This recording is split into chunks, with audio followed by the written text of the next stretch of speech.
Hello friend, welcome to Physion classes where we study physics for NEET and G.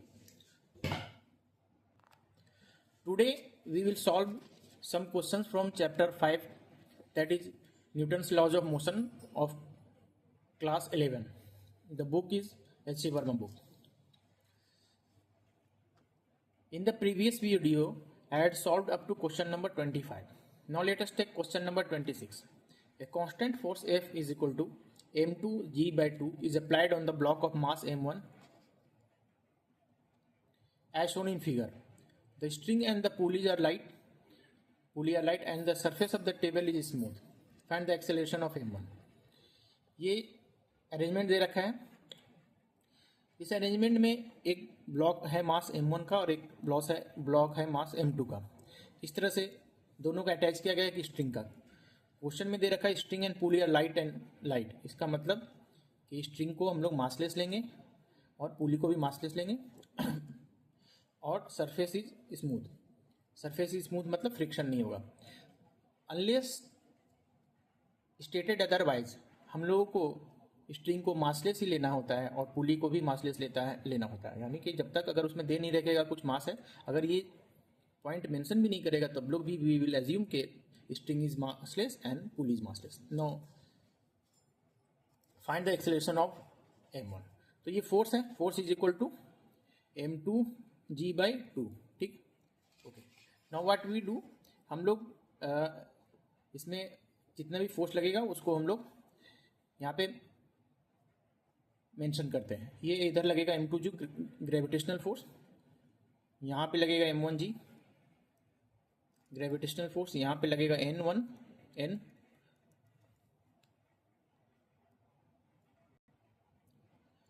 और यहाँ पे tension जो string में है T इधर लगेगा, इधर इसकी डायरेक्शन में इधर लगेगा. ठीक है. तो सबसे पहले हम लोग इसको देखते हैं. हम लोग अज्यूम करते हैं कि एक्सेलेरेशन का डायरेक्शन ये होगा. इधर फोर्स लग रहा है तो हम लोग अज्यूम करते हैं कि एक्सेलेरेशन का डायरेक्शन ये होगा. देखो we can assume any direction. हमें तो पता नहीं है कि टोटल इसका सिस्टम का एक्सेलेरेशन किधर होगा. इधर एक फोर्स लग रहा है, फोर्स इधर भी लग रहा है, फोर्स इधर भी लग रहा है, डाउनवर्ड भी लग रहा है. तो हम लोग एज्यूम कर लेते हैं कि इधर होगा. आप इधर भी एज्यूम कर सकते हो, कोई दिक्कत नहीं है. ठीक है. जब आंसर आएगा तो या तो नेगेटिव में आ जाएगा या तो पॉजिटिव में आएगा. हम लोग अगर पॉजिटिव में आएगा तो हम लोग समझ जाएंगे कि हम लोग ने सही एज्यूम किया था, और नेगेटिव में आएगा तो हम लोग बता देंगे कि उल्टे डायरेक्शन में. ठीक है. इस डायरेक्शन में हम लोग एज्यूम करते हैं. अब देखो इसका हम लोग फ्री बॉडी डायग्राम बनाते हैं. इसमें तो चूंकि हम लोगों ने इस डायरेक्शन में एज्यूम किया है तो ये स्ट्रिंग ऊपर इधर जाएगा. तो यहाँ पे एक फोर्स लग रहा है m2g और यहाँ पे एक फोर्स लग रहा है T और इसका एक्सेलेरेशन इस डायरेक्शन में है. एक्सेलेरेशन इस डायरेक्शन में है, अपर डायरेक्शन में. ठीक है. क्योंकि एक्सेलेरेशन हम लोग ने माना इस डायरेक्शन में जाएगा तो यहाँ पे इस डायरेक्शन में जाएगा. ठीक है. तो इक्वेशन होगा T minus m2g is equal to m2a. ठीक है. तो T is equal to m2 g plus a. ये let us assume this to be equation 1. इसको हम लोग इक्वेशन 1 मान लेते हैं.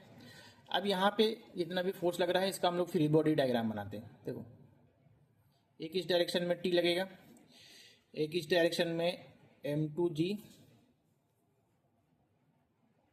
बाई 2 लगेगा, इस डायरेक्शन में m1g लगेगा और इस डायरेक्शन में n लगेगा. इस डायरेक्शन में कोई भी किसी तरह का एक्सेलेरेशन नहीं होगा. इस डायरेक्शन में एक्सेलेरेशन हो रहा है तो हम लोग ये दोनों को कंसिडर करेंगे. तो यहाँ पे हो जाएगा m2 g by 2 minus T is equal to m2a. Acceleration है.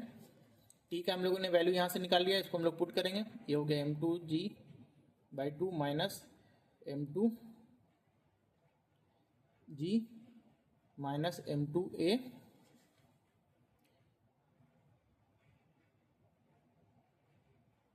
सॉरी ये m1g होगा, m2g नहीं होगा. m1g होगा.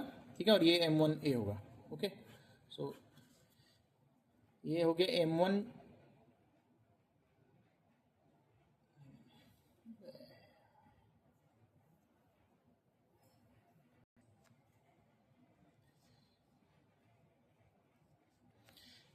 इस पे जितने फोर्स लग रहा है M1 मास पे वो हम लोग फिर से देखते हैं। नीचे लग रहा है M1G, ऊपर लग रहा है N, ये दोनों बैलेंस कर रहा है। इस डायरेक्शन में एक पहले से फोर्स दे रखा है जो बता रखा है M2G/2 और इधर टेंशन T लग रहा है। तो हम लोग फिर से इसका इक्वेशन लिखते हैं M2G/2 minus T is equal to M2A, ठीक है, इज इक्वल टू M1A, ये मास M1 है, ठीक है। ये कन्फ्यूज हो रहा था मैं क्योंकि M2 यहाँ लिख दिया था ना। और T का वैल्यू हम लोगों ने निकाल रखा है, कितना है M2G/2, T का वैल्यू है M2, तो हम लोग लिख देते हैं इसको M2G+A is equal to M1A, ठीक है।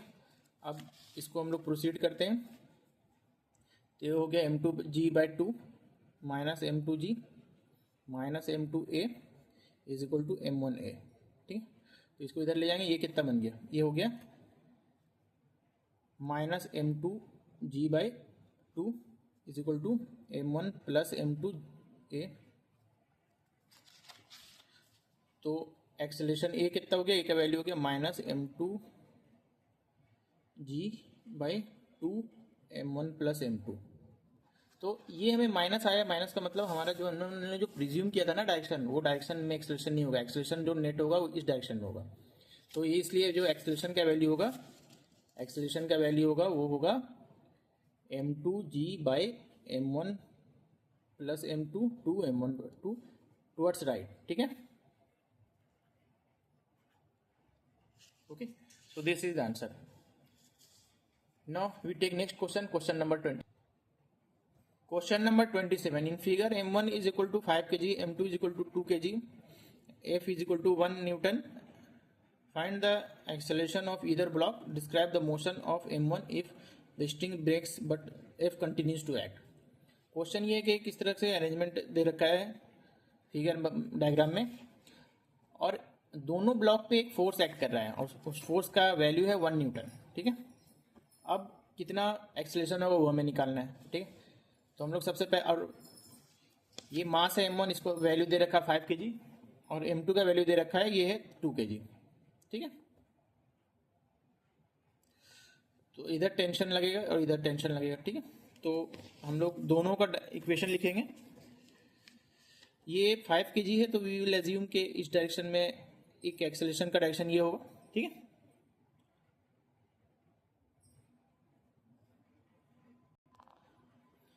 इसकी वैल्यू, इसकी हम लोग लिखते हैं, इसका इक्वेशन लिखते हैं। इसका डाउनवर्ड आएगा तो इसका लिखते हैं पहले, एक फ्री बॉडी डायग्राम बनाते हैं। एक M1G लगेगा ग्रेविटेशनल फोर्स, F है वो बता रखा है कि F लगेगा, और ऊपर टेंशन लगेगा, ठीक है। और एक्सेलरेशन का डायरेक्शन है डाउनवर्ड, तो ये हो जाएगा इसका equation F plus M1G minus T is equal to M1A। ये इक्वेशन 1 ले लेते हैं हम लोग। सेकंड में क्या होगा, इधर ये M2G लगेगा, सेकंड में हो जाएगा एक्सेलरेशन का डायरेक्शन ये होगा, तो ये हो जाएगा T minus M2G minus F is equal to M2A। ये इक्वेशन 2 हो गया। अब हम लोग दोनों को जोड़ देते हैं, जोड़ने पे ये कैंसिल हो जाएगा, ये कैंसिल हो जाएगा, तो ये आ जाएगा M1 माइनस M2, ठीक है, is equal to M1 plus M2A। तो एक्सेलरेशन के वैल्यू कितना आ रहा है, M1 minus M2 by M1 plus M2। तो हमें ये समझना है कि इस तरह से हम लोगों ने निकाला था, पहले भी कैलकुलेट करा था, और ये G होगा, यहाँ पे G रह गया, ये G, ठीक है। तो अगर कोई दोनों ब्लॉक में सेम फोर्स लगेगा तो भी ये जो इक्वेशन जो हम लोगों ने फॉर्मूला निकाला था उसमें चेंज नहीं होगा। इस तरह का डायग्राम में यही आंसर निकलेगा, ठीक है, अगर दोनों में इक्वल अमाउंट ऑफ फोर्स लगेगा और एक ही डायरेक्शन में। तो इसको अब हम लोग कैलकुलेट कर लेते हैं। 5 माइनस 2, 5 प्लस 2G, ये हो जाएगा 3/7G विच इज रफली equal to 4.3 metre per square second, ठीक है। चलो, तो ये तो आंसर आ गया। अब सेकंड पार्ट है कि describe the motion of M1 if the string breaks but F continues to act. Motion of M1 if the string breaks, string break हो जाएगा तो देखो फिर कौन कौन से फोर्स लगेगा। स्ट्रिंग ब्रेक हो जाएगा तो एक फोर्स लगेगा वो है एफ कंटिन्यू टू एक्ट। तो ये दे रखा है F continue to act, F is equal to 1 newton ई कंटिन्यू टू एक्ट। और ग्रेविटेशनल फोर्स इज यूनिवर्सल, वो हर केस में ही लगेगा, ठीक। तो एक यूनिवर्सल फोर्स, एक ग्रेविटेशनल फोर्स इधर लगेगा। ब्रेक, स्ट्रिंग ब्रेक हो गया इसलिए टेंशन कुछ लगेगा नहीं। अब एक्सेलरेशन का ऑब्वियसली डायरेक्शन इधर होगा, तो हम लोग एक्सेलरेशन कैलकुलेट करते हैं। इसमें इक्वेशन लिखते हैं m1g plus 1 is equal to m1a। Acceleration कितना हो जाएगा, g plus 1 upon m1, m1 कितना है 5 kg, तो हो गया g plus 0.2 metre per square second. इतना एक्सेलरेशन से ये डाउनवर्ड डायरेक्शन में मूव करेगा। इसका यही मोशन को डिस्क्राइब कर रहे हैं हम लोग। जब एक बार स्ट्रिंग ब्रेक कर जाएगा तो टेंशन नहीं रहेगा, और फिर m1 will fall with even greater acceleration, ठीक है। इसका एक्सेलरेशन हो जाएगा g, फ्री फॉल से भी ज़्यादा एक्सेलरेशन हो जाएगा, g plus 0.2 metre per square second. Okay, now we take next question, question number 20। Let us take question number 28। Let m1 is equal to 1 kg, m2 is equal to 2 kg and m3 is equal to 3 kg in figure। तो diagram दे रखा है। Find the acceleration of m1, m2 and m3। The string from the upper pulley to m1 is 20 centimeter। The string from the upper pulley to m1 is 20 centimeter when the system is released from rest। How long will it take before m1 strikes the pulley। तो question ये है कि एक इस तरह का system दे रखा है, 3 ब्लॉक सिस्टम, 2 पुली सिस्टम, 2 पुली है, 2 स्ट्रिंग है और 3 ब्लॉक है। m1 का वेट दे रखा है 1 kg, m2 का वेट है 2 kg और m3 का वेट है 3 kg। नो, तो पहला क्वेश्चन है कि तीनों का एक्सेलरेशन निकालना है, और दूसरा पार्ट ये है कि ये string from the upper pulley टेमो 20 सिस्टम रिलीज, ये सिस्टम को मान लो कि रिलीज किया गया रेस्ट से, और यहाँ से यहाँ तक का लेंथ जो है 20 सेंटीमीटर है, यहाँ से यहाँ तक। तो ये पुली से स्ट्राइक करने में कितना टाइम लगेगा। देखो एक बार एक्सेलरेशन निकल जाएगा तो आसानी से हम लोग निकाल लेंगे, ठीक है। तो मेन डिफिकल्टीज कि इसको कैसे निकाला जाए, इसका एक्सेलरेशन। और ये थोड़ा सा रियल में अच्छा क्वेश्चन है, इक्वेशन क्वेश्चन भी अच्छा है, कॉन्सेप्ट्स भी लगेंगे, और दूसरी बात थोड़ा कैलकुलेशन भी लेंदी हो जाएगा, ठीक है। तो सबसे पहले हमें क्या करना है, सबसे पहले हमें ये समझना है कि इसमें एक्सेलरेशन जो है, सबसे पहले समझो कि ये पुली का के वजह से पुली का अपना एक्सेलरेशन नहीं होगा, लेकिन यहाँ पे एक पुली का भी एक्सेलरेशन होगा। इस बात को समझो कि अगर यहाँ पे इसको हम लोग होल्ड कर देते हैं, यानी इस मास को हम लोग रिलीज नहीं करते हैं और इसको पकड़ लेते हैं, तो इस स्ट्रिंग में किसी तरह का कोई एक्सेलरेशन नहीं होगा, तो भी यहाँ पे कुछ एक्सेलरेशन होगा। m2 है और m3 है, उसका एक्सेलरेशन हम लोग वेरी इजीली हम लोग निकाल सकते हैं यूजिंग टू फॉर्मूला। क्या होगा, m2 माइनस m3 बड़ा है तो m3 minus m2 by m2 plus m3g, और डाउनवर्ड डायरेक्शन में होगा, इस ये डाउनवर्ड डायरेक्शन में जाएगा और ये अपवर्ड डायरेक्शन में जाएगा। लेकिन अब हमें समझना है कि सिर्फ इतना ही एक्सेलरेशन नहीं होगा, इसका भी एक एक्सेलरेशन होगा, और वो एक्सेलरेशन इस डायरेक्शन में जाएगा, तो उसको भी हमें कंसीडर करना है, ठीक है। तो सबसे पहले तो समझो टेंशन लिख लेते हैं हम लोग, कहाँ कहाँ होगा। इधर एक टेंशन T1 ले लेते हैं, यहाँ पे भी T1 लगेगा, यहाँ पे T2 इस डायरेक्शन में लगेगा, और यहाँ पे T2 इस डायरेक्शन में लगेगा, ठीक है। यहाँ पे T2 इस डायरेक्शन में लगेगा, यहाँ पे T2 इस डायरेक्शन में लगेगा। अब सब मानो कि ये पूरा हम लोग ऐसे मान लेते हैं कि ये जो सिस्टम है ये ऊपर जा रहा है, ये ब्लॉक है ये ऊपर जा रहा है, इस डायरेक्शन में एक्सेलरेशन हो रहा है, ऊपर जाने इस डायरेक्शन में एक्सेलरेशन हो रहा है, और इसका वैल्यू मान लेते हैं a0, ठीक है। इस पे हम लोग मानते हैं कि ये जो एक्सेलरेशन होता m3 चूँकि बड़ा है, तो हम लोग मैं इसमें ये मान रहा हूँ कि ये सिस्टम का m3 का एक्सेलरेशन इस डायरेक्शन में होता, ओरिजिनल एक्सेलरेशन विदाउट पुली, ठीक है, और उसको हम लोग मानते a। तो ये दोनों जुड़ के क्या हो जाएगा, ये a0 जो एक्सेलरेशन है इस स्ट्रिंग में, इधर a0 इस स्ट्रिंग में डायरेक्शन होगा इधर ऊपर जाने का एक्सेलरेशन का, तो इधर क्या होगा डाउनवर्ड, तो यानी पुली का एक्सेलरेशन जो इसकी वजह से कितना होगा a0, इस डायरेक्शन में, नीचे के डायरेक्शन में a0 होगा। इसका हम लोग मानते हैं कि जो एक्सेलरेशन खुद अपने दोनों की वजह से होगा, वो होगा ए। तो टोटल एक्सेलरेशन कितना होगा इस डायरेक्शन में, ए प्लस ए नॉट इस डायरेक्शन में। और इसका चूंकि ए हमने एक्सेलरेशन लिया है तो इसका भी एक्सेलरेशन ए होगा ऊपर डायरेक्शन में, और ए नॉट उल्टे डायरेक्शन में हो रहा है तो ये माइनस हो जाएगा और हो जाएगा ए माइनस ए नॉट इस डायरेक्शन में ऊपर डायरेक्शन में। ठीक है,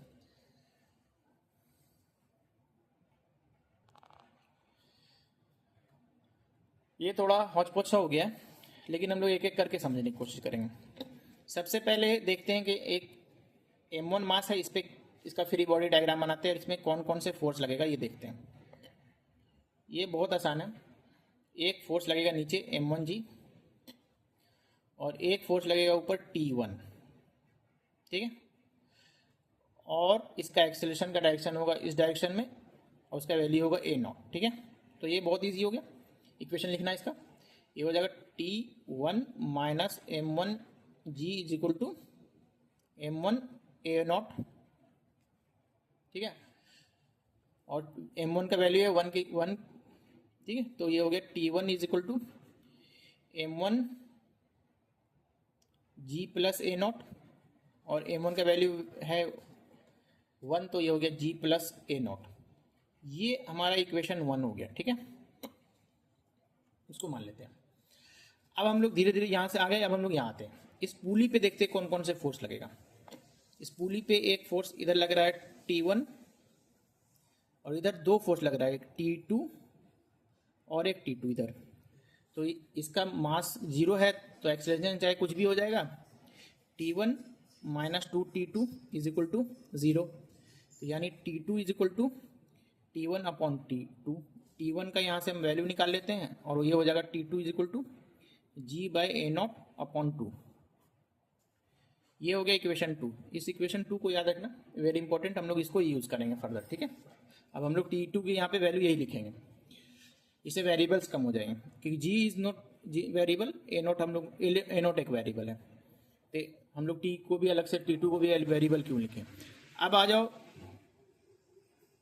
इस पे लिखते हैं M3 पे कौन कौन से फोर्स लग रहा है। ठीक है, फ्री बॉडी डायग्राम बनाते हैं। M3 का फोर्स लगेगा एक M3G इस डायरेक्शन में और एक फोर्स लगेगा इधर T2 और एक्सेलरेशन का डायरेक्शन है ये। ठीक है, तो इसका इक्वेशन क्या हो जाएगा, M3G minus T2 is equal to M3A plus a naught, क्योंकि इसका एक्सेलरेशन यही है और डाउनवर्ड डायरेक्शन में है। तो ये तो M3 का वैल्यू दे रखा है 3G हो गया और T2 का वैल्यू यहाँ से हम लोग निकालेंगे। ठीक है, G plus a naught by 2 is equal to 3A plus 3A naught. तो इसको थ्रू आउट सबको हम लोग 2 से मल्टीप्लाई कर देते हैं, तो ये क्या हो जाएगा 6G minus G minus a naught, bracket खोलते हैं। ठीक है, is equal to 6A plus 6A not.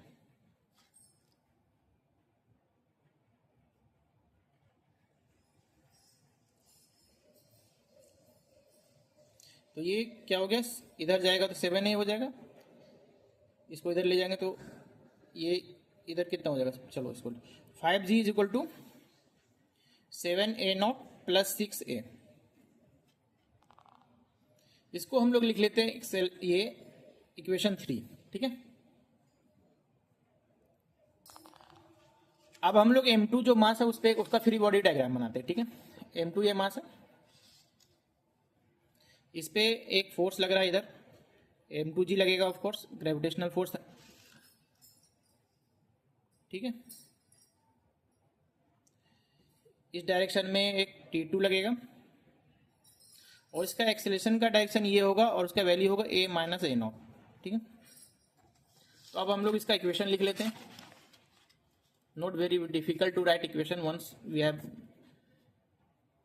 Made free body diagram, है ना।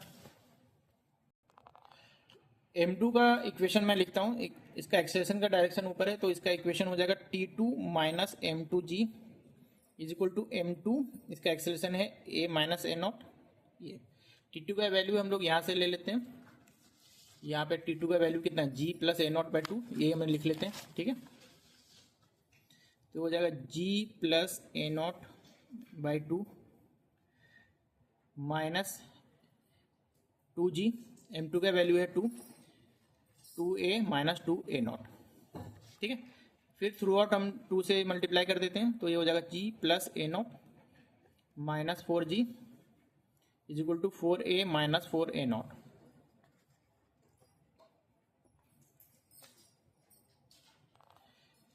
अब देखो इसको हम लोग यहाँ ले आते हैं तो ये क्या हो जाएगा 5A नॉट, इसको इधर ले आते हैं तो क्या हो जाएगा 4A माइनस 4A, और ये दोनों माइनस 3, ये इधर 4G हो जाएगा और माइनस 4G, तो ये हो जाएगा 3G, ठीक है। इसको हम लोग इधर लेके आएंगे, ये दोनों जुड़ के हो गया 5A नॉट, इसको ले आए माइनस हो गया, और ये दोनों का वैल्यू यहाँ आ रहा था माइनस 3G, इधर ले गए 3G हो गया। ये हो गया इक्वेशन 4, ठीक है। और इक्वेशन 3 क्या है, 7A naught plus 6A is equal to 2 is equal to 5G, ठीक है। ये इक्वेशन 3 है। अब देखो हम लोग क्या करते हैं, ये 2 इक्वेशन इन 2 वेरिएबल है, हम लोग को एक इसमें एलिमिनेट करना है, तो ये इसको हम लोग एलिमिनेट करते थे, इसलिए इसको 3 से मल्टीप्लाई करते हैं, इसको 2 से मल्टीप्लाई करते हैं, ठीक है, टोटल को। तो इसको 3 से मल्टीप्लाई करेंगे तो वैल्यू आएगा 15A naught minus 12A is equal to 9G, हाँ, और इसको मल्टीप्लाई करेंगे तो ये आएगा 14A naught plus 12A is equal to 10G। Add कर दो बस, ये कैंसिल हो गया, ये आ गया 29A not is equal to 19G। तो A नॉट का वैल्यू कितना आ गया, A naught is equal to 19/29G। This is the answer of block 1, ठीक है। तो जो पहला ब्लॉक है उसका यही एक्सेलरेशन होगा, और किधर उसका एक्सेलरेशन क्या होगा, चूंकि पॉजिटिव में आया है तो हम लोगों ने जो प्रिज्यूम किया था वो डायरेक्शन सही है, यानी अपवर्ड के डायरेक्शन में, ठीक है। तो ये हमें A1 निकल गया।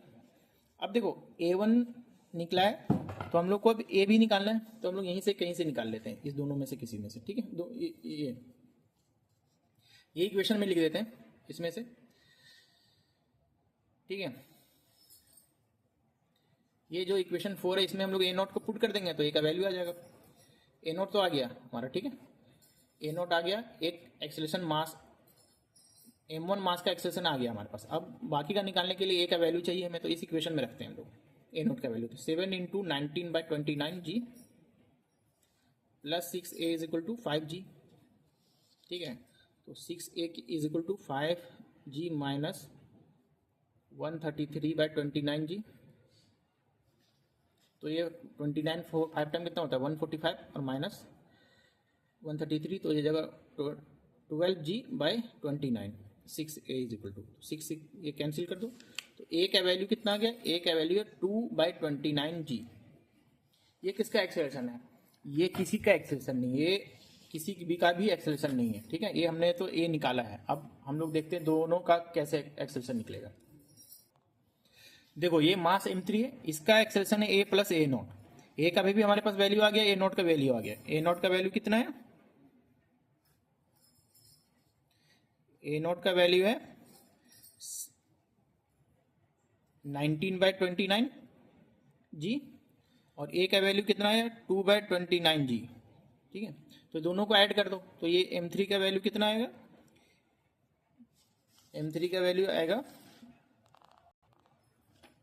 देखो हम लोगों ने A का वैल्यू निकाल लिया, आया है 2/29G, A नॉट का वैल्यू आया है 19/29G, और A नॉट ही वैल्यू है, A naught is the acceleration of M1, ठीक है। तो M3 का जो एक्सेलरेशन है कितना है, A का वैल्यू है 2/29G, A नॉट का वैल्यू है 19/29, तो M3 का एक्सेलरेशन है, उसको A3 मान लेते हैं हम लोग, A है A प्लस A नॉट दोनों डायरेक्शन में, तो हम लोग इसको ऐड कर देते हैं 2/29G प्लस 19/29G, तो ये आ गया 21/29G। तो this is the acceleration in downward direction, ठीक है। M3 का एक्सेलरेशन ये है। अब m2 का एक्सेलरेशन कितना है ये देखते हैं। m2 का एक्सेलरेशन कितना है, a2 जिसको हम लोग मान लेते हैं अभी, उसका वैल्यू है a minus a not. a का वैल्यू कितना 2/29 जी माइनस 19/29 जी, तो ये वैल्यू आ गया माइनस 17/29 जी अपवर्ड। हम लोगों ने अपवर्ड माना था, तो ये इसका मतलब है कि एक्सेलरेशन जो का वैल्यू है मैग्नीट्यूड वो होगा 17/29 जी डाउनवर्ड। ये तो मैंने बताया था कि हम लोगों ने ऊपर के डायरेक्शन में लिया, लेकिन माइनस में आया, इसका मतलब डाउनवर्ड। तो ये जो है सेकंड मास का एक्सेलरेशन होगा 17/29 जी डाउनवर्ड। तो तीनों का कितना आ गया, एक्सेलरेशन ऑफ मास 1 जिसको हम लोगों ने a1 कह सकते हो, इसको हम लोगों ने a0 लिया था, ये है 19/29 जी अपवर्ड, ठीक है। और एक्सेलरेशन a2 कितना है 17/29 जी डाउनवर्ड, और a3 है 21/29 जी डाउनवर्ड। अब एक पार्ट क्वेश्चन का रह गया है कि यहाँ से यहाँ तक का अगर 20 सेंटीमीटर लेंथ है तो कितने देर में पहुँचेगा। तो हमने एक्सेलरेशन निकाल लिया है, आसान से बना देंगे। रिलीज किया गया है तो s u g initial velocity 0 होगा, s is equal to u t plus half a t square, ये फॉर्मूला लगाएंगे। 20 सेंटीमीटर है यानी कि 20 into 20 10⁻⁻² is equal to u 0 हो गया हाफ। एक्सेलरेशन कितना है 19/29, 10 ले लेते हैं अप्रोक्सीमेट करने के लिए, इंटू टी स्क्वायर, ठीक है। तो ये 10 ये कैंसिल हो गया, तो t square is equal to 4 into 10⁻⁻² into 29/19, तो t square is equal to 4 is equal to t लिखते हैं 4 इंटू 10⁻⁻² इंटू लगभग 1.52 के आसपास, ठीक है। तो ये टी कितना हो जाएगा 2 इंटू 10⁻⁻² इंटू लगभग 1.25 के आसपास, ठीक है। तो ये हो गया, इसको हम लोग 1/5 भी लिख सकते हैं इंटू 1.25, तो ये अप्रोक्सीमेटली आ गया 0.25 सेकंड। ये पार्ट तो बहुत आसान है, सिंपल कैलकुलेशन है। Once we have calculated acceleration, time निकालना बहुत आसान है, ये भी हो गया। So that's it. ये क्वेश्चन लेंदी था। इस तरह का क्वेश्चन जिसमें 3 मास और 2 पुली है, ये डिफिकल्ट हो जाता है और इसको हम लोग को बार बार प्रैक्टिस करना पड़ेगा, तब क्वेश्चन बनेगा एग्जाम में। Thank you very much.